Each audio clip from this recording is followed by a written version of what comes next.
ग्रहाणामादिरादित्यो लोकरक्षणकारका विषम स्थान संभूताम पीड़ाम हर्तुम तम रविम। ओम जपा कुसुम समकासम काश्यपेयम महादुतिम तमो अरिम सर्व पापघनम प्रणतो अस्मिन दिवाकरम। ज्योतिष के इस मंच पर मैं पंडित आशीष वत्स आप सभी प्रबुद्ध दर्शकों का बहुत बहुत स्वागत करता हूं। एक बात आप लोगों को अवगत करा दूं कि इस वीडियो को आप पूरा देखिएगा, ये हमारी आपसे पर्सनल रिक्वेस्ट है, क्योंकि कुछ इसमें ऐसी भविष्यवाणी करने जा रहे हैं जो आपसे संबंधित है। प्रिय दर्शकों, सूर्यदेव का वृषभ राशि में जो गोचर होने जा रहा है उससे संबंधित ये वीडियो है। और साथ ही साथ दर्शकों, 14 मई से लेकर के और 15 जून तक का ये सूर्य का राशि परिवर्तन होगा, तो आपके जीवन में क्या भूचाल आएगा। अब आप कहेंगे पंडित जी आपने भूचाल शब्द क्यों प्रयोग किया, तो इसका एक कारण था दर्शकों। सूर्यदेव अभी तक मेष राशि में जो है चल रहे हैं और 14 तारीख को ये वृषभ में आएंगे। वृषभ राशि में जैसे ही ये आएंगे ना, राहु के संपर्क में आ जाएंगे। अच्छा, आप लोग भारत में रह रहे, तो भारत के परिप्रेक्ष्य में भी कई चीज़ों की भविष्यवाणी अभी मैं करने जा रहा हूँ। तो जैसे ही ये वृषभ राशि में आएंगे तो सूर्य राहु का ग्रह दोष बनेगा। साथ ही साथ 26 मई के पास का जो समय रहेगा, चंद्रमा और केतु भी एक साथ आएंगे और उस दिन चंद्र ग्रहण भी लग रहा है। पूर्णिमा दिन है ना, बुध पूर्णिमा है। तो काफ़ी कुछ इधर एक महीने हमारे देश के लिए स्थिति आपातकाल जैसी रहने वाली है। वैदिक ज्योतिष में सूर्य को 9 ग्रहों का राजा माना जाता है, इसलिए सूर्य को सभी के बीच सर्वोच्च ग्रह कहा जाता है। राजा मतलब सर्वोच्च। पृथ्वी पर जीवन के लिए सूर्य के प्रकाश का होना बहुत ही आवश्यक है, क्योंकि सूर्य देव हमारे सौर मंडल के ये केंद्र भी हैं और सारे ग्रह सूर्य के इर्द गिर्द ही चक्कर लगाते हैं। सूर्य के गुरुत्वाकर्षण बल के कारण ही ग्रह एक निश्चित दूरी पर परिभ्रमण करते हैं। यही वजह है कि सूर्यदेव को ग्रहों का राजा कहा जाता है। सूर्य का गोचर दर्शकों वृषभ राशि में होने जा रहा है। वृषभ राशि पृथ्वी तत्व प्रधान राशि है, जो स्थिरता और कड़ी मेहनत का प्रतीक है। सूर्य का वृषभ राशि में गोचर कड़ी मेहनत करने और उद्देश्यों और इच्छाओं को पूरा करने के लिए लोगों की संकल्प शक्ति को बढ़ाएगा। आपकी जन्म कुंडली में यदि सूर्य अच्छे हैं तो आपको पिता की तरफ से बहुत ही ज़्यादा सहयोग मिलेगा। आपके अधिकार क्षेत्र में वृद्धि होगी, आपके शक्ति और आपके साहस में वृद्धि होगी। रोग प्रतिरोधक क्षमता आपकी बहुत ही ज़्यादा बढ़ेगी, क्योंकि सूर्यदेव लगभग 1 महीने तक एक राशि में रहते हैं। सूर्य को विश्व की आत्मा कहा जाता है, जगत की आत्मा कहा जाता है। सूर्य सिंह राशि के स्वामी हैं और कुंडली में इनकी अनुकूल स्थिति सभी प्रकार के ऐशो आराम आपको दिलाती है। साथ ही साथ दर्शकों, सूर्यदेव मेष राशि में परम उच्च के होते हैं और तुला राशि में जाकर के ये नीच के होते हैं। यदि आपकी कुंडली में सूर्य बहुत अच्छे हैं तो आपको प्रसिद्धि मिलेगी, आपको मान सम्मान मिलेगा, सरकारी क्षेत्र में आपको सफलता प्राप्त होगी, बड़े प्रशासनिक अधिकारी आप बनेंगे।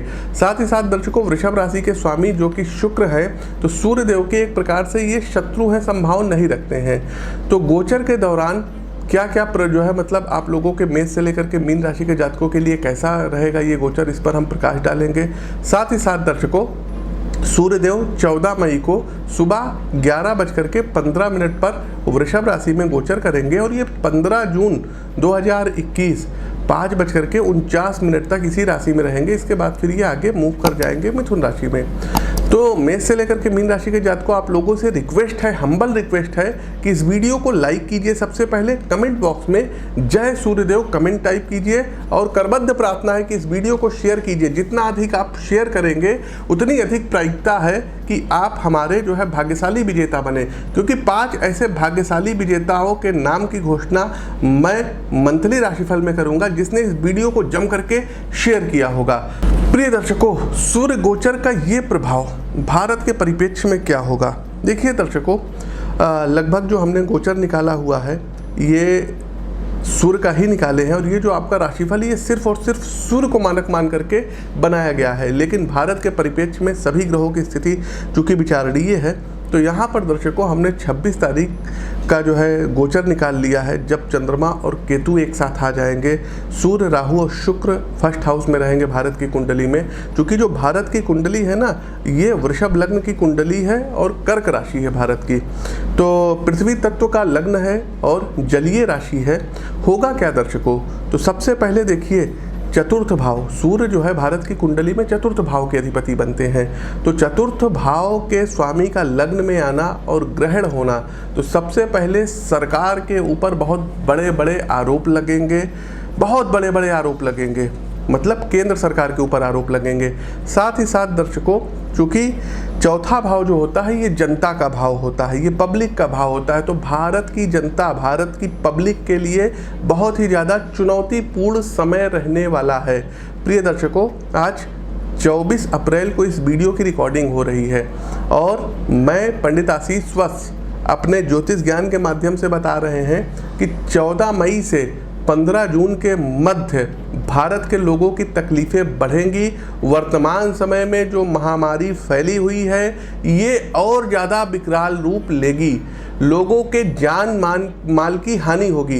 एक बात दर्शकों देखिएगा कि मंगल और शनि का षडाष्टक योग बना, देखिए हमने कुंडली बनाई हुई है और इसके आधार पर हम आपको बता रहे हैं, मंगल और शनि का षडाष्टक योग बना हुआ है। भारत के लिए समय अच्छा नहीं है दर्शकों, फिर कह रहे हैं भारत के लिए बिल्कुल भी अच्छा समय नहीं है। भारत के लोगों की मृत्यु होगी, मृत्यु दर बढ़ेगी। इस महामारी के कारण कई लोग और अभी प्राण त्यागेंगे। साथ ही साथ बड़ी बात अब सुनिएगा, कोई बहुत बड़े पॉलिटिकल लीडर, इनकी मृत्यु हो सकती है महामारी के द्वारा और बहुत बड़े पद पर सुशोभित होंगे। साथ ही साथ दर्शकों, फिल्मी जगत की किसी हस्ती की मृत्यु इधर 14 मई से लेकर के और 15 जून के मध्य में होगी। अब फिल्मी जगत में अभिनेता भी हो सकते हैं, अभिनेत्री भी हो सकती हैं। अभिनेत्री के चांसेस, जो एक्ट्रेस होती हैं, इनके चांसेस ज़्यादा हैं।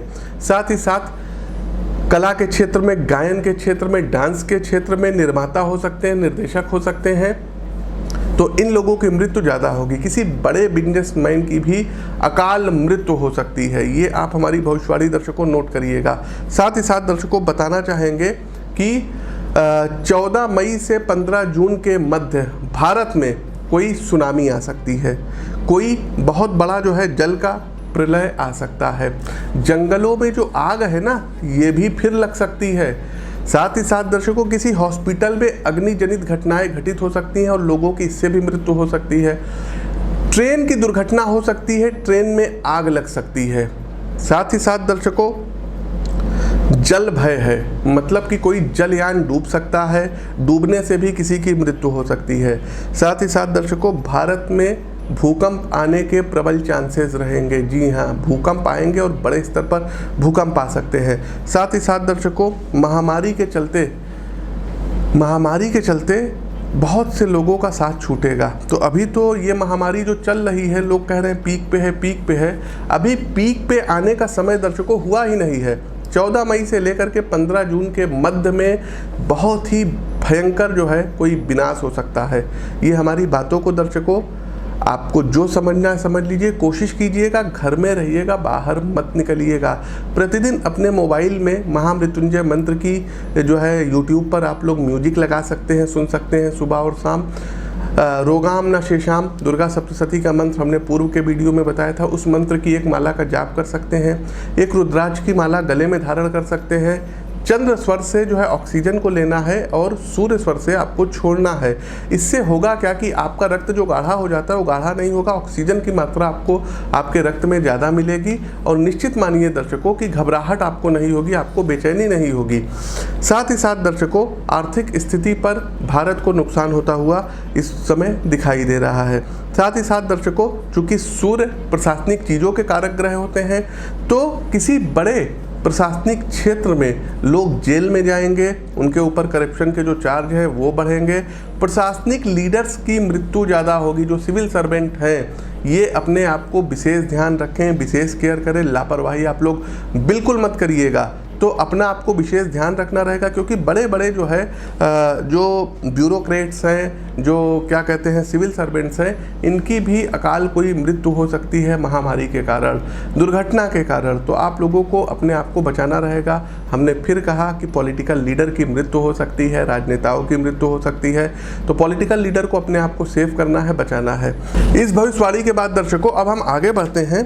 प्रिय दर्शकों, सूर्यदेव जब उच्च के होते हैं तो कैसा फल देखते हैं? प्रत्यक्षम किम प्रमाणम प्रत्यक्ष को प्रमाण की क्या आवश्यकता, लेकिन मैं आपको प्रमाण भी दिखा रहा हूं। इधर दर्शकों, यूपीएससी संघ लोक सेवा एक संवैधानिक निकाय है। इसके द्वारा जब जो है एग्जाम कंडक्ट कराया गया तो इसमें एक हमारे शिष्य हैं शिवम प्रजापति, IES का एग्जाम हुआ और इसमें ऑल ओवर इंडिया 36वीं रैंक आई है। आप ये स्क्रीनशॉट देख सकते हैं, पेपर में इनका नाम आया। इनकी माता जी ने जो है हमको धन्यवाद दिया, लेकिन ईश्वर का धन्यवाद जो है देना चाहिए। तो हमने सिर्फ कुंडली देखी, ग्रही जो है चाल बताए, थोड़े से उपाय हमने बता दिए, तो बाकी करने वाले तो ऊपर वाले बैठे हैं। तो शिवम प्रजापति जी, आपको ढेर सारी शुभकामनाएं। इसी महीने जब सूर्यदेव उच्च के थे तो UPPSC, जी हाँ, Uttar Pradesh public service commission का जो है रिजल्ट आता है और इसमें भी हमारे तमाम शिष्य लोग चयनित होते हैं।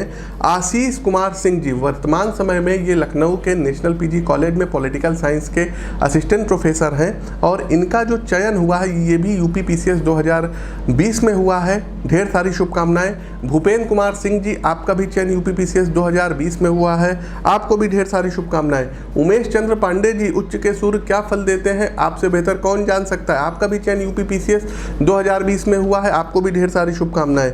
अनुराग त्रिपाठी जी, आपको भी ढेर सारी शुभकामनाएं। उच्च के गुरु और उच्च के सूर्य आपको भी जो है मालामाल बना दिए इस महीने। साथ ही साथ दर्शकों, अखिलेश तिवारी RFO हुए हैं, UPPCS एग्जाम कंडक्ट कराता है और इनका भी चयन देखिए RFO की पोस्ट में हुआ। तो कहने का मतलब है कि उच्च के सूर्य जब देने पे आ जाते हैं तो ऐसे रिजल्ट देते हैं। विनय भारद्वाज जी, SSC स्टाफ सर्विस कमीशन के थ्रू जो है जो CGL का एग्जाम होता है इसमें आपका चयन हुआ है, आपको भी ढेर सारी शुभकामनाएं। शुभम यादव जी, आपका जो UPPCS का एग्जाम 2019 का हुआ था, 13वीं रैंक आपकी आई थी, आप SDM बने हैं, आपको भी ढेर सारी शुभकामनाएं। सौरव यादव जी, 29वीं रैंक आपकी आई है, आप भी हमारे शिष्य हैं। 2019 में आपका जो है चयन हुआ है, 2019 के एग्जाम में माफ़ कीजिएगा चयन हुआ है, SDM आप भी बने हैं, ढेर सारी शुभकामनाएं। ज्योत्सना सिंह जी, आप तो नायब तहसीलदार बनी हैं, उच्च के सूर्य ने आपको भी बहुत कुछ दिया है, ढेर सारी शुभकामनाएं। साथ ही साथ विजय प्रकाश तिवारी जी, उच्च के सूर्य ने आपको भी अच्छा फल दिया है, आपको भी ढेर सारी शुभकामनाएं। शालिनी त्रिपाठी जी, आपका भी चयन UPPCS 2020 में हुआ है, आपको भी ढेर सारी शुभकामनाएं। तमाम ऐसे दर्शक हमारे जो है जानने वाले हैं जिनका चयन हुआ है, किसका किसका आपको नाम गिना है। तो उच्च के सूर्य ये फल देते हैं। प्रिय दर्शकों, ये जो राशिफल है ये आपकी चंद्र राशि व आपकी नाम राशि पर आधारित है। देशे ग्रामे ग्रहे युद्धे सेवायाम व्यवहार के नाम राशि प्रधानत्वम जन्म राशि न चिंतित, विवाहे सर्व मांगल्ये यात्रायाम ग्रह गोचरे जन्म राशि प्रधानत्वम नाम राशि न चिंतित। तो आगे बढ़ते हैं दर्शकों, लाइक करते रहिए आप लोग, शेयर करते रहिए। राशि चक्र की पहली राशि आती है मेष राशि। मेष राशि के जातकों, सूर्यदेव का ये गोचर आपके लिए कैसा रहेगा? तो मेष राशि के जातकों, आपके लिए सूर्यदेव पंचम भाव के स्वामी हैं और संचार, धन और परिवार के दूसरे घर में इनका गोचर हो रहा है। ये जो गोचर रहेगा आपको वित्तीय लाभ दिलाएगा, साथ ही साथ निवास स्थान से थोड़ा सा आपको दूर ले जाएगा, आपके धन कोष में वृद्धि करेगा और पारिवारिक जीवन में आपके चुनौतियां ये पैदा करेगा, क्योंकि राहु भी बैठा हुआ है। द्वितीय स्थान होता है वाणी का, तो आपकी वाणी से किसी को कष्ट हो सकता है, आप लोगों के ऊपर गुस्सा गर्मी ज़्यादा दिखाएंगे। आपको बोलने से पहले मेष राशि के जातकों, सितारे कहते हैं कि सोच करके तब बोलिएगा, ताकि आप अपने परिवार के सदस्यों को किसी भी तरीके से दुखी ना करें। शादी करने के समयावधि में अच्छे योग बन रहे हैं तो विवाह के बंधन में बन सकते हैं। पेशेवर जीवन में वरिष्ठों के साथ आपकी कुछ असहमति हो सकती है, लेकिन दूसरी तरफ आपको अपने पेशेवर जीवन में नए अवसर प्राप्त होंगे। विद्यार्थियों के लिए भी ये अवधि जो रहेगी अनुकूल रहेगी। विद्यार्थियों के लिए ये गोचर अच्छा रहेगा, आप लोगों को कुछ सफलता हासिल हो सकती है। स्वास्थ्य के लिहाज से सतर्क रहना है, आपको स्वास्थ्य संबंधी समस्याएं हो सकती हैं, चुनौती हो सकती हैं। देखिए दर्शकों, मानसिक रूप से किसी भी बात को अपने दिल पर मत लीजिएगा, तनाव में मत आइएगा, तो अपना आपको ख्याल रखना होगा। आप अपनी कुंडली का विश्लेषण भी करवा सकते हैं और ये गोचर है सिर्फ और सिर्फ सूर्य को मानक मान करके देखिए बनाया गया है, अन्य ग्रहों की स्थिति भी विचारणीय है। उपाय के तौर पर करेंगे क्या? तो सबसे पहले दर्शकों, सूर्यदेव को अर्घ्य दीजिएगा, तांबे के पात्र में जल का सेवन आपको करना रहेगा और प्रतिदिन लाल चंदन का तिलक आपको लगाना रहेगा। आगे बढ़ते हैं वृषभ राशि। वृषभ राशि के जातकों के लिए सूर्यदेव आपके चतुर्थ भाव के स्वामी हैं और आत्मा व्यक्तित्व प्रथम घर में ये जो है संचरण कर रहे हैं। गोचर की यह अवधि आपको शक्ति प्रदान करेगी यदि आप अपने अहंकार को बीच में नहीं आने देंगे, और तो और अपने जीवन की कठिनतम समस्याओं को भी बहुत आसानी से आप लोग हल कर पाएंगे। क्योंकि सूर्य आपके सप्तम भाव पर दृष्टि डाल रहे हैं, इसलिए आपके जीवन साथी पर आपका खर्च बढ़ सकता है। आपके पार्टनर की स्वास्थ्य संबंधी कुछ समस्याएं हो सकती हैं। आपके लिए ये भी जरूरी रहेगा कि आपको अपने वाणी पर संयम रखने की, नियंत्रण रखने की सितारे सलाह दे रहे हैं। साथ ही साथ आपके जीवन साथी के साथ रिश्ते में कोई ना कोई बाधा आ सकती है। नौकरी पेशा से जुड़े जो वृषभ राशि के जातक हैं, कार्यक्षेत्र में अपने भविष्य को बेहतर बनाने के लिए आपको अब प्रयत्न थोड़ा सा अधिक करना रहेगा। क्योंकि लग्न में ही ये गोचर हो रहा है और राहु यहाँ पर पहले से बैठे हुए हैं, तो आपके ऊपर 14 मई से 15 जून के मध्य में कोई आक्षेप लग सकता है, कोई मिथ्या आरोप लग सकता है। साथ ही साथ आप अपने भविष्य को लेकर के थोड़ा सा डरे हुए रहेंगे। वृषभ राशि के जो कारोबारी जातक हैं, इस गोचर के दौरान थोड़ा सा लाभ कमा पाने में सक्षम रहेंगे। स्वास्थ्य के लिहाज से आपको पेट से, आंखों से और दिल से संबंधित समस्याओं का सामना करना पड़ सकता है, इसलिए ऐसा कुछ भी काम मत करिएगा जिससे आपके स्वास्थ्य पर नकारात्मक प्रभाव पड़े। उपाय के तौर पर करेंगे क्या, तो प्रतिदिन आदित्य हृदय स्तोत्र का 3 बार पाठ करेंगे और अपने पिता के या पिता तुल्य लोगों के चरण स्पर्श करेंगे। हो सके तो 1 माला महामृत्युंजय मंत्र की भी आप लोग करिएगा। र्यूमर्स पर, अफवाहों पर बिल्कुल भी ध्यान मत दीजिएगा। आगे बढ़ते हैं, हमारी अगली राशि आती है जेमिनी अर्थात मिथुन राशि। देखिए, मिथुन राशि के जो जातक हैं, इनके लिए सूर्यदेव पराक्रम के भाव के अर्थात तीसरे घर के स्वामी हैं और वर्तमान स्थिति में ये 12th हाउस अर्थात विदेश के भाव, हानि के भाव, व्यय के भाव, आध्यात्मिकता के भाव में गोचर कर रहे हैं। गोचर कालखंड की इस अवधि के दौरान आपको अपने खर्चों पर अंकुश लगाना पड़ेगा। अपने खर्चों का जो है मतलब नज़र रखिएगा। साथ ही साथ भविष्य की ज़रूरतों के लिए पैसे बचाने के तरीकों को खोजिएगा। गोचर कालखंड की इस अवधि के दौरान आपको कोई बड़ा वित्तीय लाभ नहीं होगा, लेकिन खर्च अधिक होगा। रोजाना होने वाले खर्चों को आप लोग आराम से संभाल लेंगे। विदेश से जुड़े किसी कनेक्शन से मिथुन राशि के जातकों को लाभ प्राप्त हो सकता है। साथ ही साथ आपको अपनी प्रतिभा को प्रदर्शित करने का मौका प्राप्त होगा, इसलिए तैयार रहिएगा क्योंकि अवसर आपके पास अचानक आएगा। कारोबारियों को व्यवसाय में विकास या विस्तार के लिए पैसा खर्च करने से बचना चाहिए। रिश्तों में बेहतरी लाने के लिए समझदारी का प्रयोग करिएगा। आपकी लव लाइफ बेहतर रहेगी और गोचर कालखंड की इस अवधि के दौरान अपने साथी, दोस्तों और परिवार के लोगों पर आप लोग खूब पैसे उड़ाएंगे। कोई आपके यहाँ वैवाहिक जो है क्या कहते हैं समारोह हो सकता है, उसमें आप लोग पैसा दे सकते हैं। स्वास्थ्य के लिहाज से देखा जाए तो ये गोचर आपके लिए अनुकूल नहीं रहेगा। आपको पेट से रिलेटेड, सीने से रिलेटेड, बुखार से रिलेटेड, आंखों से संबंधित किसी कष्ट की समस्याओं का सामना करना पड़ सकता है। उपाय के तौर पर करना क्या रहेगा, तो प्रतिदिन यदि हो सके तो आप लोग गजेंद्र मोक्ष का पाठ करिएगा। साथ ही साथ राम रक्षा स्तोत्र का प्रतिदिन जो है जाप करना आपके लिए ठीक रहेगा। राम रक्षा स्तोत्र का आपको पाठ करना बहुत ही ज़्यादा शुभ फलों में वृद्धि कराएगा। कर्क राशि, देखिए यदि आपकी कर्क राशि है तो पता होगा सूर्यदेव आपके द्वितीय भाव के स्वामी हैं और कर्क राशि के जातकों के आय, इच्छा और लाभ के एकादश भाव में गोचर कर रहे हैं। ये जो गोचर रहेगा कर्क राशि के जातकों आपके लिए ठीक रहेगा, लाभकारी रहेगा, क्योंकि आपकी वह इच्छाएं इस दौरान पूरी होंगी जिनके बारे में लंबे समय से आप सोच रहे हैं। गोचर कालखंड की इस अवधि के दौरान लाभ होने की पूरी संभावनाएं रहेगी। साथ ही साथ सही निवेश के साथ आप अपनी वर्तमान आय बढ़ाने की दिशा में प्रयास कर सकते हैं, इसलिए आर्थिक रूप से यह अवधि आपके लिए चमत्कारिक सिद्ध होगी। आपको सरकारी क्षेत्रों के माध्यम से भी लाभ प्राप्त हो सकता है या आपको अपने वरिष्ठ अधिकारियों से किसी प्रकार का समर्थन प्राप्त हो सकता है। पेशेवर जीवन में प्रतिष्ठा में वृद्धि होगी। प्यार और रोमांस के 5वें घर पर सूर्यदेव की दृष्टि होने के कारण आप अपने प्रेम जीवन में कुछ समस्याओं का सामना कर सकते हैं, क्योंकि लवमेट्स और आपके विचारों में कुछ मतभेद होंगे। ऐसी स्थिति में आपको अपने बंधन को बचाने के लिए उचित संवाद स्थापित करने की यहाँ पर सितारे सलाह दे रहे हैं। गोचर कालखंड की इस अवधि के दौरान छात्रों के लिए समय अनुकूल नहीं है और साथ ही साथ आपको अपनी पढ़ाई पर ध्यान केंद्रित करने की सितारे सलाह दे रहे हैं। स्वास्थ्य के लिहाज से भी कर्क राशि के जो जातक हैं इनकी रोग प्रतिरोधक क्षमता थोड़ी सी मजबूत रहेगी, लेकिन जो महामारी चल रही है इससे आपको बच के रहना होगा। उपाय के तौर पर देखिए करना क्या रहेगा, संडे के दिन उपवास करिए, नमक का सेवन मत करिए और गाय को दर्शकों गेहूं और गुड़ अपने हाथों से खिलाइए। आगे बढ़ते हैं सिंह राशि। देखिए सिंह राशि के जो जातक हैं सूर्यदेव आपके प्रथम जो है पहले भाव के स्वामी हैं और कैरियर के भाव में ये गोचर कर रहे हैं। देखिए दसम भाव कैरियर का होता है, प्रसिद्धि का होता है, पिता का होता है। तो सूर्यदेव का ये जो गोचर होगा ये आपके करियर में अच्छी प्रगति करवाएगा। आप यदि किसी जॉब के लिए अप्लाई कर रहे हैं आपको निश्चित तौर पर जॉब मिलेगी, लेकिन कार्यस्थल पर आपको उच्चाधिकारियों का जो है सामना करना पड़ेगा, फेसिंग करनी पड़ेगी। वरिष्ठों के साथ आपको अपने संबंध बेहतर बना करके चलने पड़ेंगे, क्योंकि यहाँ पर राहु भी बैठा हुआ है। सरकारी संस्था से जुड़कर व्यवसाय करने वाले लोगों के लिए समय अच्छा रहेगा। आप किसी तरीके की डील से यदि लाभ कमाना चाहते हैं, आपकी प्रतिद्वंदी इस दौरान आपसे दूरी बना करके रखेंगे। साथ ही साथ आपके अंदर आत्मविश्वास की अधिकता होगी, लेकिन अति आत्मविश्वास ना हो, अति सर्वत्र वर्जित। पारिवारिक वातावरण खुशहाल रहेगा, घर के लोगों के साथ आप आनंद से रहेंगे। प्रिय दर्शकों, सूर्यदेव जो है ना आपके चतुर्थ भाव को दृष्टि कर रहे हैं, और चतुर्थ भाव होता है माता का, चतुर्थ भाव होता है सुख का, चतुर्थ भाव होता है वाहन का, भूमि का, भवन का।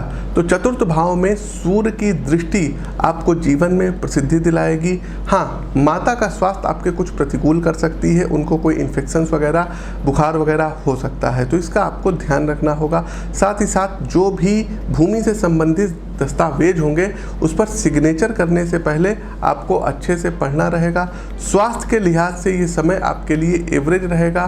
कोशिश कीजिएगा कि आपको शारीरिक एक्टिविटी ज़्यादा करनी होगी, एक्सरसाइज ज़्यादा करनी होगी। प्राणायाम हो गया, अनुलोम विलोम हो गया, भ्रामरी प्राणायाम हो गया, ये आपको अधिक करना होगा। उपाय के तौर पर करना क्या होगा, तो संभव हो तो मौली ये अपने हाथों में आप बांधिएगा। साथ ही साथ दर्शकों, प्रतिदिन भगवान भुवन भास्कर को जल में लाल कुमकुम मिला करके, लाल पुष्प मिला करके आपको अर्घ देना रहेगा, और आदित्य हृदय स्तोत्र का रविवार वाले दिन 3 बार पाठ करना होगा। आगे बढ़ते हैं, हमारी अगली राशि आती है कन्या राशि। तो कन्या राशि के जातकों, सूर्यदेव आपके द्वादश भाव के स्वामी हैं और आपके आध्यात्मिकता, अंतर्राष्ट्रीय यात्रा, उच्च अध्ययन के 9वें घर में स्थानांतरित हो रहे हैं। चूँकि सूर्य आपके 12वें घर के स्वामी हैं, इसलिए उन लोगों को इस दौरान लाभ मिल सकता है जो विदेशों से जुड़ा हुआ, फॉरेन से जुड़ा हुआ इंपोर्ट एक्सपोर्ट का या कोई भी व्यापार करते हैं। देखिए, गोचर कालखंड की इस अवधि के दौरान व्यापार में आप नए नए प्रयोग कर सकते हैं, आपके व्यापार में वृद्धि होगी। इसके अलावा सूर्य गोचर के कारण आपको आध्यात्मिक क्षेत्र में भी रुचि आएगी और आप आध्यात्मिक गतिविधि में सक्रिय भाग लेंगे। आर्थिक रूप से ये गोचर आपके लिए औसत साबित होगा, क्योंकि गोचर कालखंड की इस अवधि के दौरान कोई बहुत बड़ा वित्तीय लाभ मिलने की संभावना थोड़ी सी कम है। नौकरी पेशा से जुड़े लोग कार्यक्षेत्र में अपनी स्थिति और उन्हें सौंपे गए कार्य को लेकर के आश्वस्त रहेंगे। सामाजिक रूप से आप लोगों से मेल मिलाप करना अधिक पसंद करेंगे और अपने नेटवर्क को भी बढ़ाएंगे। देखिए, ये जो सूर्यदेव का गोचर होगा ये आपके पिता के साथ संबंधों को थोड़ा सा कहीं ना कहीं खराब करता हुआ दिखाई दे रहा है, और आपके पिताजी को स्वास्थ्य के मोर्चों पर थोड़ा सा विफल कर सकता है। तो आप अपने फादर के स्वास्थ्य को लेकर के बहुत ज़्यादा चिंतित रहेंगे, क्योंकि आपको अपने प्रियजनों से यहाँ पर जो सपोर्ट मिलना चाहिए वो नहीं मिलेगा। साथ ही साथ आपको भी मामूली स्वास्थ्य संबंधी कोई समस्या हो सकती है, तो अपना ध्यान रखिएगा। उपाय के तौर पर करना क्या रहेगा, तो सूर्यदेव के समक्ष बैठ करके दर्शकों प्रतिदिन 1 माला सूर्य गायत्री मंत्र का आपको जपना रहेगा। आगे बढ़ते हैं, हमारी अगली राशि आती है लिब्रा अर्थात तुला राशि। तो तुला राशि के जातकों के लिए जो सूर्यदेव हैं ये आपके 11वें घर के स्वामी हैं और ये आपके अष्टम भाव में गोचर कर रहे हैं। देखिए, अष्टम भाव जो होता है अचानक हानि का भी होता है और अचानक लाभ का भी भाव होता है। तो गोचर कालखंड की इस अवधि के दौरान आपको स्किन से रिलेटेड कोई डिजीज़ हो सकती है, आपको कोई संक्रमण हो सकता है, आपको कोई वायरस हो सकता है। वर्तमान समय में जो महामारी चल रही है आप इसकी चपेट में आ जाएंगे। कोई आपको यौन संबंधी समस्याएं भी हो सकती हैं। आपको अपने आप की उचित देखभाल करने की सितारे सलाह दे रहे हैं। साथ ही साथ इस अवधि के दौरान आप आर्थिक लाभ अर्जित करने का कोई अच्छा अवसर इससे आप चूक सकते हैं, और इस अवधि में आपके लिए कोई बहुत बड़ा वित्तीय लाभ नज़र नहीं आ रहा है, वरन घाटा ही नज़र आ रहा है। लेकिन आपको साझेदारी में किए गए कामों में लाभ देखिए प्राप्त हो सकता है। कोशिश कीजिएगा, शेयर का काम हो गया, प्रॉपर्टी का काम हो गया, पैतृक संपत्ति इत्यादि हो गई, इससे आपको कुछ लाभ प्राप्त होगा। दोस्तों और परिवार के साथ आपके संबंधों में कुछ खटास आ सकती है, इसलिए वाणी पर नियंत्रण रखने की सितारे सलाह दे रहे हैं। गोचर कालखंड की जो ये अवधि रहेगी विवाहित जीवन के लिए भी बहुत अच्छी नहीं रहेगी। आपको जो है पार्टनर के साथ कुछ प्रॉब्लम हो सकती है। साथ ही साथ आपको गुप्त शत्रु भी परेशान कर सकते हैं, इसलिए सावधान रहिएगा। वाहन सावधानी पूर्वक चलाइएगा। आपको कोई जो है शस्त्र से भय है, किसी नुकीली चीज़ से आपको चोट लग सकती है। आपका जो है वाहन दुर्घटना हो सकता है। और किसी तीसरे व्यक्ति के मामले में जबरन टांग मत अड़ाइएगा। तीसरे के लड़ाई झगड़े में आपको जा करके छुड़वाना नहीं, बाबू भैया नहीं बनना है। इस चीज़ का ध्यान रखिएगा। उपाय क्या करना रहेगा, प्रतिदिन सूर्यदेव को अर्घ दीजिएगा, आदित्य हृदय स्तोत्र का पाठ करिएगा और सूर्य नमस्कार आपको करना होगा। देखिए, सूर्य नमस्कार करने से आपके समस्त रोग दूर हो जाएंगे और भगवान भुवन भास्कर प्रसन्न हो जाएंगे। प्रिय दर्शकों, लाइक करते रहिए, शेयर करते रहिए, लोगों तक वायरल कीजिए इसको। आगे बढ़ते हैं वृश्चिक राशि, स्कॉर्पियो।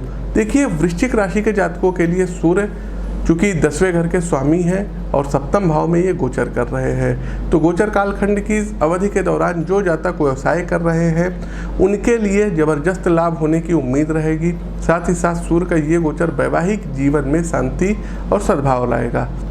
आपको यहाँ पर यह भी सलाह देंगे कि आपको अपने अहंकार को खुद पर हावी मत होने दीजिएगा, इससे आपके साथी को परेशानी हो सकती है। सूर्य आपके 10वें भाव के स्वामी हैं, इसलिए कार्यक्षेत्र में उच्च अधिकारियों से आपको किसी काम को लेकर के असहमति हो सकती है। इसलिए आपको सलाह दी जाती है कि आप लोगों से दूर हो करके काम करने की बजाय समूह में, ग्रुप में बैठ करके काम करिएगा।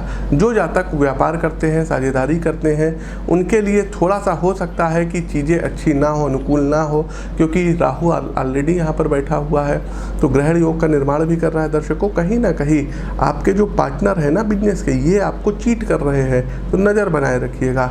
आर्थिक रूप से पैसों का अच्छा लाभ होगा, आपके खर्चों में वृद्धि होगी। अपने स्वास्थ्य पर नज़र रखिएगा। इस दौरान हड्डियों से संबंधित कोई दिक्कत हो सकती है, कमजोरी महसूस कर सकते हैं, आपके स्वभाव में चिड़चिड़ापन विकसित होगा। तो आपको कोशिश करना है कि अपने क्रोध पर काबू रखना होगा। चांदी के पात्र में जल का सेवन करिएगा। साथ ही साथ दर्शकों, लोगों पर इस माह आंख बंद करके विश्वास मत करिएगा। हाँ, कुछ विवाह के प्रस्ताव आ सकते हैं, उस पर आप लोग सहमति भी इस माह अपनी जो है जता सकते हैं। सूर्यदेव का यदि आप ब्लेसिंग्स लेना चाहते हैं, आशीर्वाद लेना चाहते हैं, तो प्रतिदिन जब आप नहाने जाते हैं दर्शकों, तो नहाने के पानी में 1 चुटकी चंदन पाउडर, आप लाल चंदन पाउडर मिला दीजिए और फिर स्नान करिए। सुबह उठ करके लाल चंदन का तिलक मस्तक पर लगाइए, सूर्यदेव को अर्घ दीजिए और आदित्य हृदय स्तोत्र का पाठ करिए। हमारी अगली राशि आती है धनु राशि। तो देखिए, धनु राशि के जो जातक हैं, इनके लिए सूर्यदेव 9वें भाव के स्वामी हैं और दैनिक कार्य, शत्रु और ऋण के 6ठे भाव में गोचर कर रहे हैं। गोचर कालखंड की इस अवधि के दौरान आपके दुश्मन या विरोधी आपका सामना करने की अब हिम्मत नहीं करेंगे और आप उन पर विजय पताका हासिल करेंगे। जो छात्र वर्ग हैं और कॉम्पिटिटिव एग्ज़ाम की तैयारी करना चाहते हैं या किसी कॉम्पिटिटिव एग्ज़ाम में पार्टिसिपेट करना चाहते हैं, तो जैसे ही ये गोचर होगा तो आपको सफलता प्राप्त होगी। कोई रिजल्ट आपके पक्ष में आ जाएगा, कोई नौकरी आपको प्राप्त हो सकती है। व्यवसाय करने वाले जातकों के लिए मुनाफा कमाने के लिए बहुत ही अच्छा समय रहेगा। नौकरी पेशा से जुड़े लोग जो हैं, इनको अपनी स्थिति सुधारने के लिए अपनी क्वालिटी बढ़ानी होगी। गोचर कालखंड की इस अवधि के दौरान वित्तीय रूप से कोई बहुत बड़ा आपको लाभ नहीं होगा, एवरेज ही होगा। साथ ही साथ भाग्य इस दौरान आपका बहुत ज़्यादा साथ नहीं देगा, इसलिए आपको आत्मनियंत्रण का अभ्यास करने की सितारे सलाह दे रहे हैं। नहीं तो अगर मान लीजिए किसी के सामने आपको हार का सामना करना पड़ गया, तो आप उसको सहजता से स्वीकार नहीं कर पाएंगे। पति या पत्नी के साथ रिलेशन थोड़ा सा जो है कॉम्प्लिकेटेड हो सकता है, अलग हो सकता है। दाम्पत्य जीवन में कुछ कलह के बादल घिरते हुए दिखाई दे रहे हैं। अपने स्वास्थ्य पर जो है आपको जो है अच्छे से अपने स्वास्थ्य पर ध्यान देना होगा। आप चिड़चिड़े हो सकते हैं, आपको लीवर से रिलेटेड, पाचन तंत्र से जुड़ी हुई कोई समस्या आ सकती है। साथ ही साथ फूड पॉइजनिंग हो सकती है। जंक फूड को अवॉइड करिएगा। उपाय क्या करना रहेगा, तो देखिए, प्रतिदिन यदि हो सके तो याज्ञवल्क्य मुनिकृत सूर्य कवच का आपको पाठ करना होगा। आगे बढ़ते हमारी अगली राशि आती है कैप्रिकॉर्न अर्थात मकर राशि। तो मकर राशि के जातकों के लिए सूर्यदेव 8वें घर के स्वामी हैं और ये अब आपके 5म भाव में गोचर कर रहे हैं। सूर्यदेव का ये गोचर मकर राशि के जातकों के लिए कुछ शारीरिक समस्याएं ला सकते हैं। में भी राहु बैठा हुआ है तो आपका मन पढ़ाई में नहीं लगेगा। किसी भी बात को सोचेंगे तो उसका आप नकारात्मक ही जो है मूल्यांकन करेंगे। शिक्षा के क्षेत्र में अच्छे परिणाम प्राप्त करने के लिए आपको अधिक मेहनत करनी पड़ेगी। आर्थिक रूप से भी आपको अधिक सतर्क होने और भविष्य की ज़रूरतें के लिए पैसे बचाने की अब आवश्यकता रहेगी। व्यावसायिक रूप से पेशेंस से काम लीजिएगा, आत्मनियंत्रण अपने अंदर लाइएगा। अचानक धन लाभ भी देखिए संभव है। साथ ही साथ गोचर कालखंड की इस अवधि के दौरान वैवाहिक जीवन आपका अच्छा रहेगा और सामाजिक स्थिति में भी सुधार रहेगा। प्यार में ये जो चीज़ें हैं, आपके प्यार में किसी तीसरे शख्स की एंट्री हो सकती है, उसके कारण आप अपने पार्टनर के साथ लड़ाई झगड़ा कर लेंगे, तो प्यार में शक मत लाइएगा। साथ ही साथ उच्च शिक्षा अर्जित करने या कुछ नया सीखने के लिए ये अच्छा अवसर हो सकता है। आने वाले समय में ये आपके लिए बहुत फ़ायदेमंद साबित होगा। हेल्थ वाइज आप पेट संबंधित कुछ समस्याओं का सामना कर सकते हैं, इसलिए उचित कसरत करने और स्वस्थ आहार बनाए रखने की सलाह दी जा रही है। आपको बच्चों के स्वास्थ्य पर अतिरिक्त ध्यान देने की ज़रूरत होगी, इसलिए उनकी परेशानियों को जानने की कोशिश कीजिएगा। आपके घर में छोटे बच्चों के ऊपर कोई मुसीबत ना आ जाए, बीमार ना पड़ जाए, इसका आपको ध्यान देना होगा। उपाय के तौर पर करना क्या होगा, तो कोशिश करना है कि सुबह जल्दी उठना है और आदित्य हृदय स्तोत्र का पाठ करिए, सूर्यदेव को अर्घ्य दीजिए और प्रतिदिन राम रक्षा स्तोत्र का आपको पाठ करना होगा।